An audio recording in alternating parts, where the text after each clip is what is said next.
Oke, kembali lagi dengan Personality. Kali ini kita akan membahas tentang OSI layer.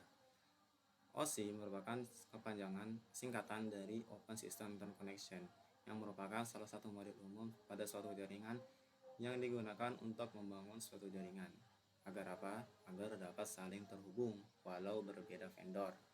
Jadi dulu kalau tanpa OSI layer ini, perangkat jaringan yang berbeda vendor atau berbeda merek itu nggak bisa saling terhubung. Ya TP-Link sesama TP-Link, ya D-Link sesama D-Link, ya Cisco sesama Cisco, ya Mikrotik sesama Mikrotik, ya tenda sesama tenda. Nggak bisa tuh yang namanya IBM misalkan terhubung dengan perangkat Cisco, Mikrotik terhubung dengan root dengan Cisco, ataupun akses poinnya TP-Link mau terhubung dengan routernya Mikrotik. Nggak bisa itu. Ya kalau mau terhubung, kalau mau hubungin akses point dengan router ya harus sesama vendor. Jadi itu. Jadi ada beberapa kendala dulu. Jadi ada semua organisasi yang namanya OS, yang namanya ini International Organization for Standardization. Nah, organisasi ini mereka membuat tingkatan OSI layer. Yang mana OSI layer ini yang memungkinkan kita untuk bisa saling terhubung dari perangkat jaringan ke perangkat jaringan yang lain walaupun berbeda vendor.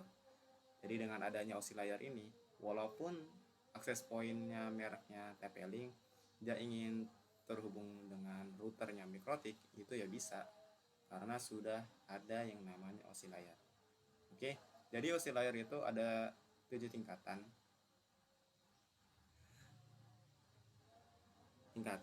yang mana 7 layer OSI ini harus digunakan oleh vendor-vendor dalam memproduksi perangkat jaringan atau yang lainnya agar walaupun berbeda vendor mereka tetap dapat terhubung. Yang pertama, tingkatan pertama itu ada layer fisikal, layer kedua data link, layer ketiga network, layer keempat transport, layer kelima session, layer keenam presentation, layer ketujuh application.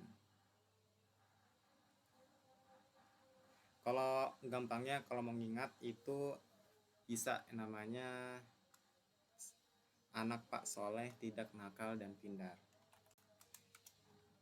Anak Pak Soleh tidak nakal dan pintar. Jadi misalkan kalian ada tugas suruh ngafal OSI layer, itu gampangnya kalian pakai ini namanya rumus kayak gini. Rumus anak Pak Soleh tidak nakal dan pintar, yang mana anak ini masuk ke application, P-nya ini presentation, S-nya ini session, tidaknya ini transport, nakalnya ini network, dan yang ini masuk ke data link, pintarnya ini fisikal. Ini cara cepat kita untuk menghafal OSI layer. Siasatnya tuh begini, pakai singkatan-singkatan gini. Lanjut. Sebagai network engineer, kita perlu paham 3 layer, lower layer, yaitu layer fisikal, layer data link, layer network. Jadi sebagai kita seorang network engineer atau teknisi jaringan, itu kita hanya cukup menguasai 3 layer yang paling bawah ini. Karena nanti seorang network engineer itu mainnya nggak jauh-jauh dari 3 layer ini. Network, data link, fisikal. Itu anak network engineer tuh bahasnya ya seputar tentang 3 layer yang paling bawah ini. Nah, jadi pada layer pertama itu layer fisikal, layer yang difungsikan sebagai media transmisi untuk mendefinisikan alat transmisi jaringan dengan satuan data unit bit untuk pengalamatan dengan binary 1 atau 0. Perangkat hub yang mana perangkat tersebut akan membroadcast data informasi semua port yang terhubung dengannya. Di layer fisikal ini perangkatnya itu adalah perangkat hub yang mana fungsinya itu hampir sama dengan switch, tapi ada perbedaan sedikit, nanti kita bahas. Itu di layer 2 ada data link. Itu salah satu layer yang berperan penting karena berfungsi untuk menentukan bit-bit data dikelompokkan dalam menjadi satu format yang disebut frame. Dan pada layar ini, data akan dikirimkan sesuai dengan MAC address, yang mana ia akan melihat tabel MAC address. Untuk perangkat yang bekerja pada layer 2, yaitu ada switch dan bridge, yang mana ia hanya mengirim data pada network yang sama. Nah, jadi switch ini hampir sama dengan hub, cuman switch lebih pintar daripada hub. Lalu pada layer 3 yaitu network, yang mana fungsinya itu, fungsi utamanya pada layer ini ia akan menyediakan fungsi routing, yang mana dapat dikirim keluar dari segmen network lokal menuju network yang berbeda. Untuk pengalamatan pada layer ini, ia menggunakan dengan IP address 192.168.xx, yang mana ia akan mengirim data sesuai IP address tujuan dengan menggunakan perangkat yang bekerja pada layer ini, yaitu router. Itu pada layer 3 ini atau network, perangkatnya yang masuk ke layer 3 itu ada router, yang mana router ini memungkinkan kita bisa menghubungkan suatu network ke network yang lain atau yang berbeda. Dari sini ada rangkumannya. Layer 1 namanya physical. Data yang dikirimkan itu berupa bit, pengalamannya binary, yaitu angka 1 dan 2, angka 1 dan 0. Perangkatnya di layer 1 itu hub. Memorinya dia nggak punya memori, jadi langsung membroadcast semuanya tanpa diatur di memorinya. Lalu layer 2 itu ada data link. Data yang dikirimkan yaitu berupa frame, pengalamatannya berupa MAC address. Perangkat yang masuk pada data link ini ada switch, yang mana nanti data-datanya itu disimpan dalam suatu memori, yaitu tabel MAC address, yaitu biasanya nanti pada VLAN itu dikirim konfigurasinya disimpan di MAC address tabel. Lalu pada layer 3 itu ada namanya network. Data yang dikirimkan berupa paket-paket, pengalamatannya IP address, perangkatnya itu ada router. Nanti konfigurasi router ini itu disimpan dalam sebuah memori khusus, yaitu disimpan dalam routing table, yang mana routing table ini menyimpan konfigurasi routing statis ataupun routing dinamis. Lalu di sini ada rangkuman lagi.